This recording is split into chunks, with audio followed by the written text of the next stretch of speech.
Assalamualaikum warahmatullahi wabarakatuh. Waalaikumsalam warahmatullahi wabarakatuh. Innal hamdalillah nahmaduhu wa nasta'inuhu wa nastaghfiruh wa na'udzu billahi min shururi anfusina wa min sayyiati a'malina. May yahdihillahu fala mudilla lahu wa may yudlil fala hadiya lahu. Asyhadu an la ilaha illallah wa asyhadu anna Muhammadan abduhu wa rasuluh. Pertama-tama adalah kita ucapkan puja puji syukur kita kehadirat Rabbi yang mana dalam memberikan kita nikmat sehingga kita bisa berkumpul penuh barakah ini. Salawat serta salam terlipat curahkan kepada Nabi Muhammad Sallallahu alaihi wasallam yang telah membawa kita dari zaman kegelapan hingga zaman terang benderang seperti ini. Oke, berdirinya kami di sini sebagai pemateri yang akan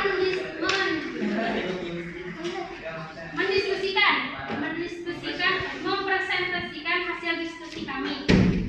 Saya Nadia Nurdiana sebagai moderator dan pemateri pertama yakni Rafi Al-Hamsyah, sedangkan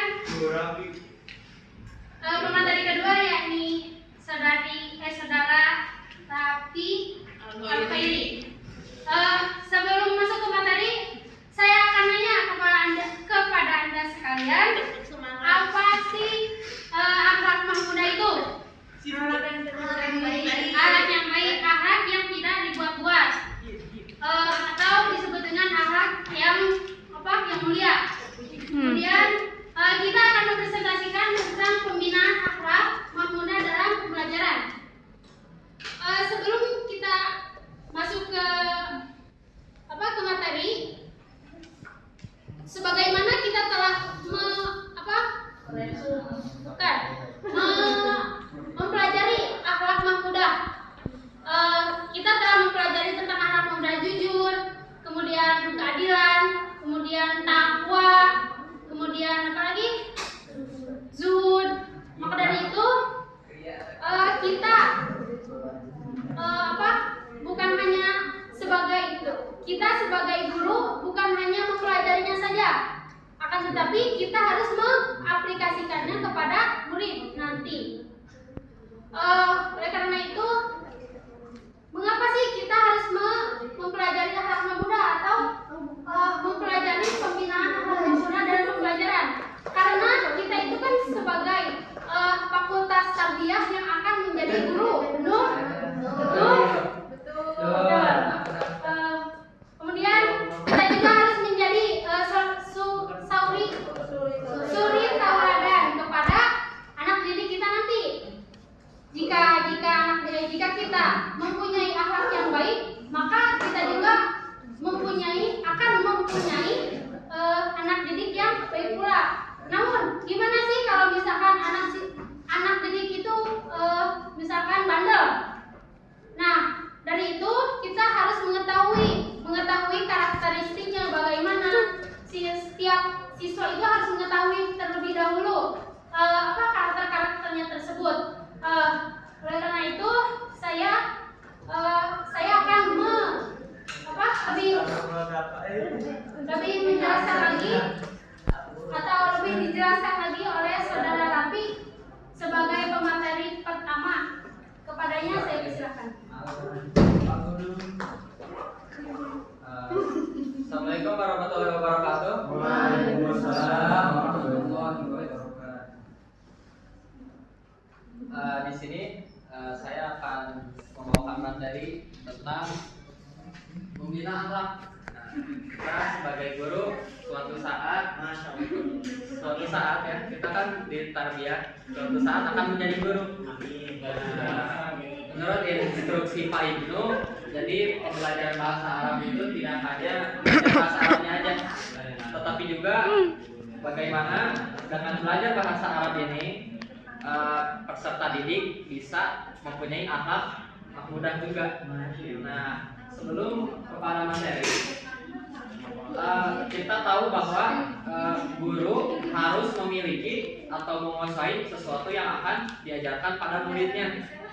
Misalkan guru memanah, guru memanah kan pasti harus mahir memanah. menguasai ilmu perpanahan.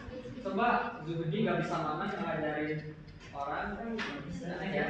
Nah, misalkan contoh lagi guru renang, tidak mungkin seorang guru renang tidak bisa berenang. Nah, ataupun contoh lain, misalkan guru matematika. Nah, sebagai guru matematika itu wajib atau perlu untuk menguasai dan mahir dalam permatematikaan. Nah, begitu pula dalam membina akhlak. Nah, sama seorang guru yang akan membina akhlak harus mempunyai akhlak mahmudah juga. Nah, di sini ada beberapa bagian dalam membina akhlak, bisa dilihat di slide.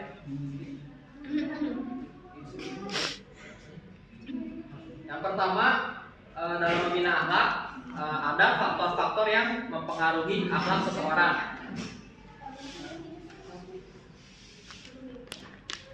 Nah, faktor-faktor yang mempengaruhi akhlak seseorang itu ada 3. Yang pertama, lingkungan. Yang kedua, pendidikan rumah. Yang ketiga, keturunan. Nah, keturunan. Dalam hal keturunan itu seseorang itu mendapat dari keturunan dua hal. Yang pertama sifat jasmani, yang kedua sifat rohani. Seperti kita tahu, sifat jasmani itu mewariskan dari orang tuanya bentuk badan, misalkan tinggi, pendek, ikal, gondrong atau sebagainya.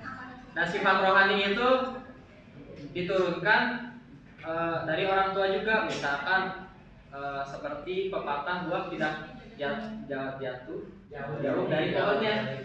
Nah, misalkan orang tuanya sifat rohaninya bagaimana, itu biasanya juga akan menurut kepada anaknya. Yang kedua, faktor lingkungan. Faktor lingkungan juga menjadi salah satu sebab seseorang mempunyai tipe-tipe akhlak. Misalkan kita tahu bagaimana umumnya orang kota akhlaknya seperti apa, orang desa mungkin akhlaknya, karakteristiknya beda lagi. Orang pegunungan ataupun pantai biasanya memiliki karakteristik masing-masing. Yang sudah mondok mungkin sudah tahu kan, yang sudah mondok pasti tahu lah. Yang orang gunung mah biasanya gimana sikapnya, orang kota mungkin lebih ampuh atau sebagainya ya. Nah, gitu. Nah, yang ketiga, faktor pendidikan rumah. Nah, ini berhubungan dengan pendidikan orang tua di rumah. Jadi bagaimana orang tua membina akhlak anaknya di rumah itu akan mempengaruhi akhlaknya bagaimana ke depannya. Jika kedua orang tuanya mengajarkan akhlak mahmudah, maka anak pun insya Allah ke depannya akan memiliki akhlak mahmudah. Karena pembelajaran pertama bagi seorang manusia itu berada di rumah atau berada dengan orang tuanya. Nah, ada pula syarat-syarat membina akhlak. Ada pula syarat-syarat membina akhlak yang harus kita tahu. Yang pertama, mengetahui keadaan psikis siswa. Kan keadaan psikis siswa beda-beda. Mungkin akhlak, kalem, dampak emosian misalnya. Kan berarti jadi kita bisa memberikan porsir yang berbeda-beda terhadap muridnya. Mungkin kalau ke akhlak dibilangin sekali 2 kali, tapi kalau ke dampak mungkin harus brutal dulu gitu. Nah, gitu, seperti itu. Yang kedua, harus mengetahui apa yang disukai dan tidak disukai siswa. Jadi tujuannya bagaimana kita mengetahui apa yang disukai dan tidak disukai siswa, agar siswa itu tertarik dengan pembelajaran yang kita ajarkan sehingga memudahkan kita membina mereka. Yang ketiga yaitu mengetahui berbagai macam metode pembinaan. Jadi jika kita tahu berbagai metode pembinaan, maka pembinaan kita akan tepat guna dan tidak monoton, tidak akan garing kalau kita punya banyak metode pembinaan. Seperti itu. Nah, pernah guru dalam membina akhlak. Nah, guru ini seorang yang bertugas menyampaikan ilmu dan membimbing akhlak siswa. Nah, dalam pendidikan Islam harus ada 4 hal yang diajarkan kepada siswa. Yang pertama itu mendidik siswa agar taat kepada agama. Nah, itu. Yang kedua, mendidik siswa agar mempunyai budi pekerti yang baik. Begitu. Yang kedua, memandu keimanan pada jiwa peserta didik.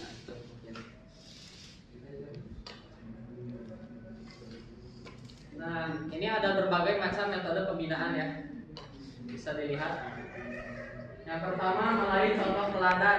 Melalui contoh teladan, karena contoh teladan itu biasanya lebih berefek kepada peserta didik daripada kita hanya memberikan mau'izah hasanah. Kalau mau'izah hasanah kan sudah banyak, kita hanya berbicara, ceramah dan lain. Tapi jika kita menerapkan metode uswatun hasanah, contoh teladan yang baik, maka biasanya contoh yang baik itu akan lebih berefek kepada peserta didik. Yang kedua yaitu melalui metode nasihat. Ya, kita mungkin menasihati peserta didik tentang apa yang boleh dilakukan, apa yang tidak boleh dilakukan, apa itu akhlak mahmudah, apa itu akhlak mazmumah.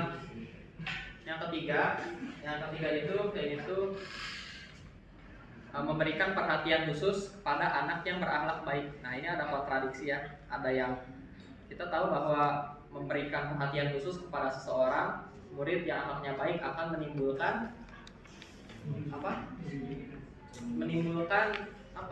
keirian, cemburuan siswa lain. Ya, tapi di sisi lain itu juga tidak berlaku demikian terus, karena bisa jadi seseorang itu melihat temannya yang diperlakukan spesial, dia melihat kenapa orang ini diperlakukan spesial gitu.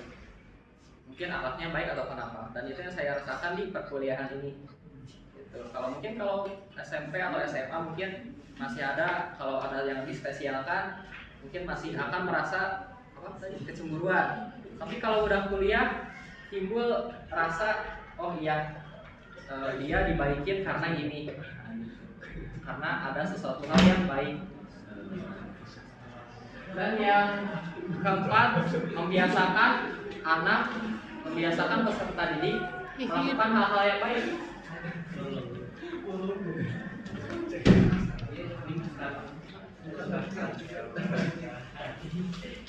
Nah, ini contoh yang membiasakan anak melakukan hal yang baik. Nah, ada 5 hal, dan pasti banyak lagi ya. Nah, contoh pembiasaan yang baik di sini itu pasti akan membuat lama kelamaan akan membuat akhlak yang mahmudah juga pada para muridnya. Nah, metode pembinaan akhlak yang kelima yaitu memberikan hukuman. Jadi memberikan hukuman juga salah satu hal yang penting dalam memberikan contoh akhlak. Tidak peduli itu orangnya besar atau kecil, tetap harus dinasehati atau diberi hukuman. Misalkan Pak Ibnu yang biasanya jika ada yang ngobrol langsung disertakan. Itu kenapa pada ngobrol? Atau pun mungkin dalam yang bermain handphone, tolong dimakai dulu. Ya, pokoknya dalam membina akhlak tidak boleh jika seorang peserta didik melakukan akhlak yang jelek terus dibiarkan, itu kurang tepat ya.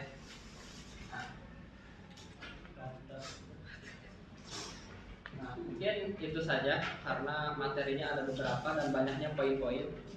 Selanjutnya akan menerangkan tentang membina bagaimana pembelajaran bahasa Arab bisa membuat peserta didik mempunyai akhlak yang mudah yang akan diterapkan oleh Raffi Al-Khairi.